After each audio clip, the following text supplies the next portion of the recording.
Hello, my name is Marcus Phillips, and today I'm going to be giving an informative speech on about how the Vietnam War started and the warfare used during the war by both the NVA and the United States and Southern Vietnamese. Okay, so the first key thing about this war starting was in September 2nd, 1945, the Democratic Republic of Vietnam was formed.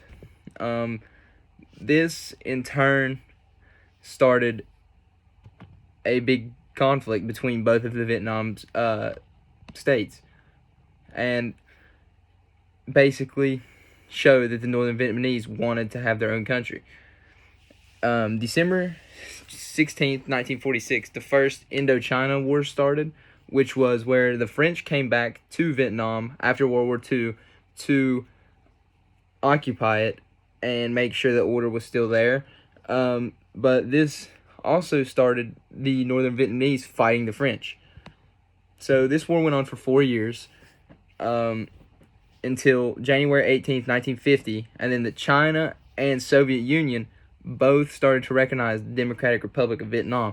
See, this is a big entry point because now that they are backed by this communist regimes of both of these countries, they have a lot more to basically a lot more access to resources such as bombs, guns, all this stuff. So therefore, this in turn was a big thing for them. But also in 1950, in February 4th, the United States gave military aid to France in fighting their Indochina War. And President Harry S. Truman, he denied the legitimacy of the Northern Vietnamese government. And he instead, like I just said, supported the French government and gave them $15 million worth of military aid. So this, in turn, definitely did not get the Northern Vietnamese very happy, as you could tell. And then, going back into April, fast forwarding into April 7th, 1954, a domino theory basically happened. President Eisenhower of the United States basically said that he doesn't believe that communism has any place in Vietnam and that it needs to be eradicated almost.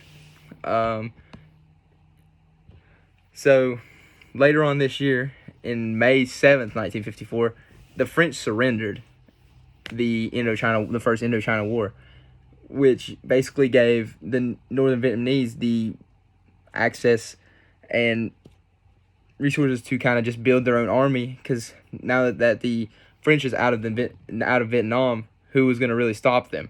And them being backed by the Soviet Union and China, they don't have a lot to really worry about. And then in 1954, in July, a new leader for the Southern Vietnamese was elected. And this kind of started it off. And then 14 days after the Southern Vietnamese election, there was a kind of a treaty in a way signed that divided Vietnam. So now we have the Northern Vietnamese and Southern Vietnamese.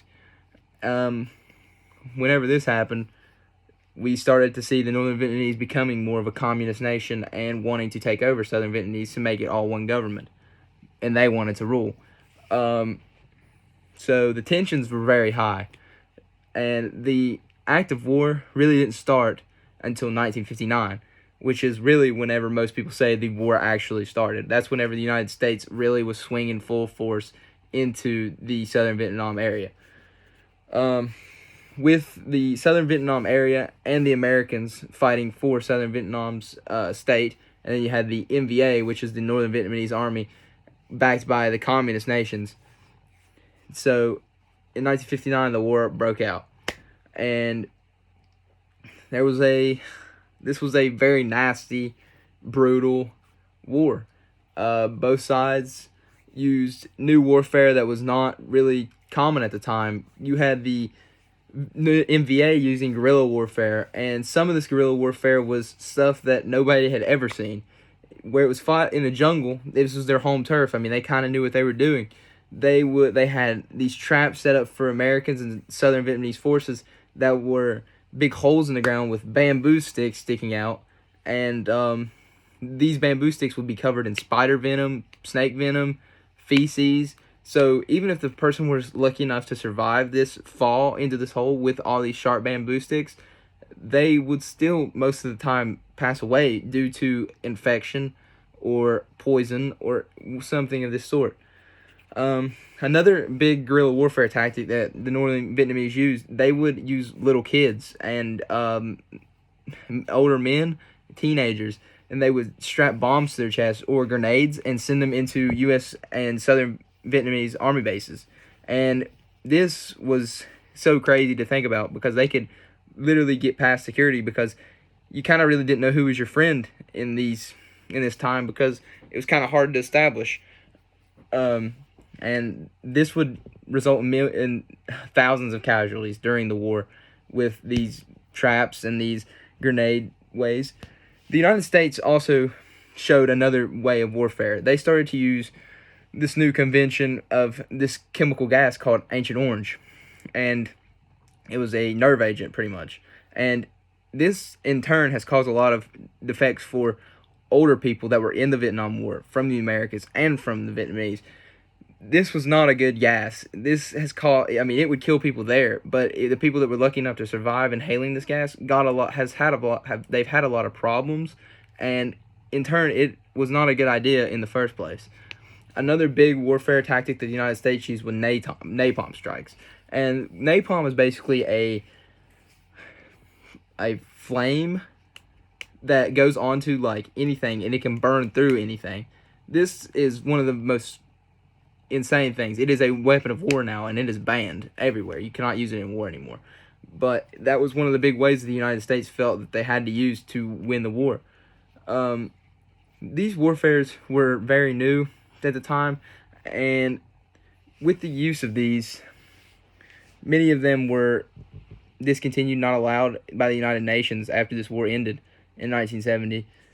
So in turn, we saw a lot of new stuff happening, and a lot of stuff where both forces were kind of using new stuff to make sure that they could win. I mean, it's a very interesting war, and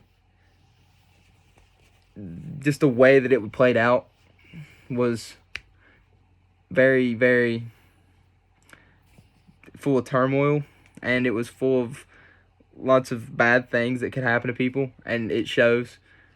But this was my speech, and I hope you like it.